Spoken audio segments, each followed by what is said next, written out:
ici Émilie, l'experte Fuji. Donc aujourd'hui, très contente de vous présenter le FinePix Z800 EXR, donc le successeur du FinePix Z700 EXR avec écran tactile.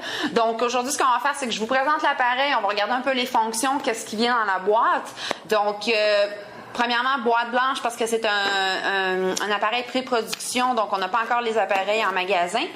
Donc, voyons ce qui vient dans la boîte avec l'appareil. Donc, le premier élément qu'on va recevoir dans la boîte, c'est les cartes de garantie, le logiciel MyFinePix Studio qui va vous permettre de télécharger vos photos et qui vont vous permettre aussi de faire quelques ajustements sur vos photos. Et vous allez aussi avoir votre courroie pour attacher l'appareil à votre poignet pour être sûr que l'appareil ne tombera pas. Ensuite de ça, on a le câble AV qui va vous permettre de brancher votre appareil à votre téléviseur et qui va vous permettre aussi de télécharger et de voir vos photos sur votre téléviseur. Vous avez de plus le câble USB, donc télécharger vos photos sur votre ordinateur.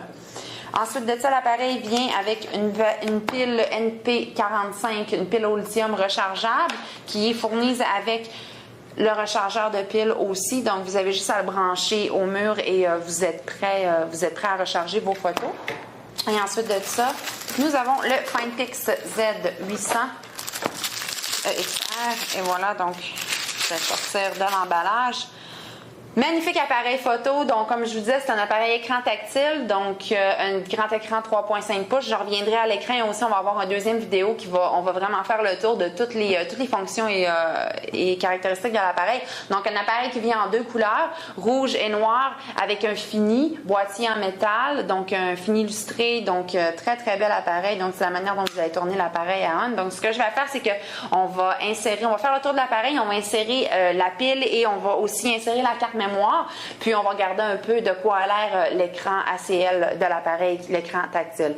Donc si on regarde le devant de l'appareil, donc vous avez le panneau qui peut se glisser vers le bas, le panneau qui va aussi agir en temps, qui va vous permettre de mettre l'appareil sous tension. Donc vous avez l'objectif 5X ainsi que votre flash. Vous avez aussi le témoin d'illumination AF qui va vous permettre aussi de faire votre mise au point. Donc c'est ici, ça se trouve être le Z qui va illuminer. Donc à gauche ici, on a le microphone. Ici à droite, on a la porte. Vous ouvrez la porte, donc le couvert de la porte qui est attaché à l'appareil, ce qui est bien parce que souvent on vient à perdre cette partie de l'appareil.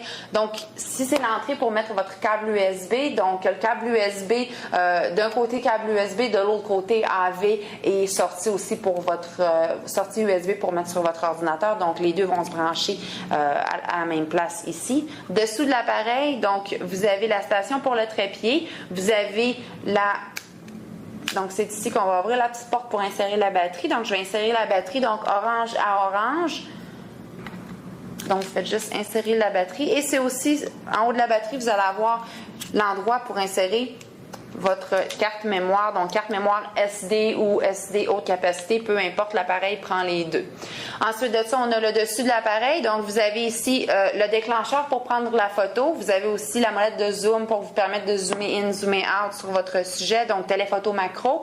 Ensuite de ça, vous allez avoir aussi un bouton qui va vous permettre de switcher entre prendre une photo et visionner. Donc si jamais, pour mettre l'appareil sous tension, et voilà, donc tout ce que vous avez à faire, c'est ouvrir l'appareil de cette manière, donc l'appareil va se mettre sous tension.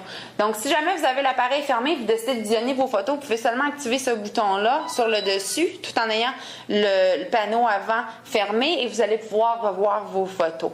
Donc je vais fermer ça et ce que je vais faire, c'est que je vais ouvrir l'appareil et je vais prendre une photo. Donc, ce que je peux faire, c'est que je peux appuyer sur le déclencheur, prendre une première photo. Mais ce que je peux faire aussi, c'est que je peux aller jouer dans mes menus et je vais aller chercher un mode qui s'appelle toucher et prendre la photo. Donc, tout ce que vous avez à faire lorsque je choisis ce mode, c'est que je vais pouvoir aller dans le cadre, sélectionner un élément directement dans le cadre, appuyer et ça va prendre une photo, s'assurer aussi que la mise au point est directement sur le sujet. Donc ici, là, j'ai pas vraiment de sujet intéressant, là, mais j'avais juste peut-être une chaise, donc j'ai juste appuyé dans le cadre sur la chaise et l'appareil a fait directement la mise au point.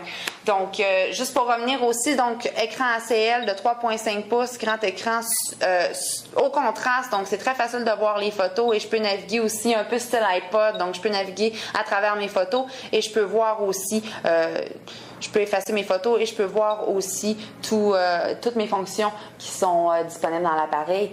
Donc, et voilà. Donc, c'est un tour du FinePix Z800 EXR. Encore une fois, c'est un appareil successeur du Z700 qui est offert aussi avec la technologie EXR. Donc, si on revient un peu à la technologie EXR, c'est une technologie capteur 3 en 1 qui va vous permettre vraiment de vous adapter à toutes les conditions de lumière. Donc, conditions ombragées, conditions contrastées, conditions aussi, vous allez avoir besoin beaucoup de plus de plage dynamique étendue dans votre photo, conditions haute résolution aussi et en basse lumière. Donc, vraiment un capteur qui va vous permettre de prendre des photos qui sont claires, nettes et avec une bonne lumière, donc sans bruit, même en conditions de faible éclairage. Donc, c'était le FinePix Z800 EXR. Je vous remercie beaucoup et je vous suggère de visionner notre deuxième vidéo sur les fonctions et caractéristiques de l'appareil. C'était Émilie, l'experte Fuji.